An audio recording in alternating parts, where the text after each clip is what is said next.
রাধে গোবিন্দ বন্ধুরা, এই দেখো সব গৌর নিতাইদের নিয়ে আমরা বেরিয়ে পড়েছি নগর কীর্তনে। আমরা এখন পুরো গ্রামটা ঘুরবো। যেতে যেতে এক জেঠিমণি ডাক দিল গৌর নিতাইকে বরণ করার জন্য, তো আমরা সবাই মিলে চলে এসেছি ওনাদের বাড়িতে।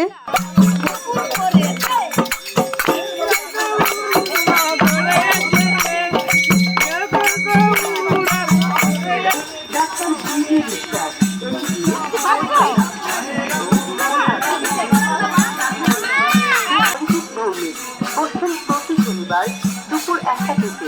এছাড়াও বসছেন নবজাতক ও শিশুরোগ বিশেষজ্ঞ।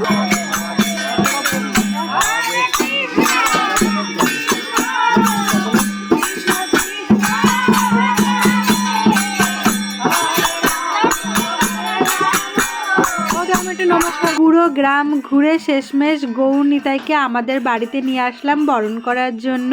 প্রথমেই ওদেরকে প্রণাম করে নিয়েছি, কারণ আজকের জন্য ওরা হলো এক একজন ভগবান। এমনিতেই তো প্রত্যেকটি বাচ্চার মাঝে ভগবান বিরাজ করে। এমনি সময় মারো, বকো, পিটাও আর যাই করো, এখন কিন্তু কেউ কিছু বলতে পারবে না ওদেরকে। সবকটা আজকে সেই শাস্তি পাচ্ছে। এমনি সময় এক সেকেন্ড যারা দাঁড়ায় না স্থির করে, তারা যে আজকে এইভাবে প্রত্যেকের বাড়ি গিয়ে চুপচাপ শান্তভাবে বসেছিল, সেটাই অনেক ভাববার বিষয়।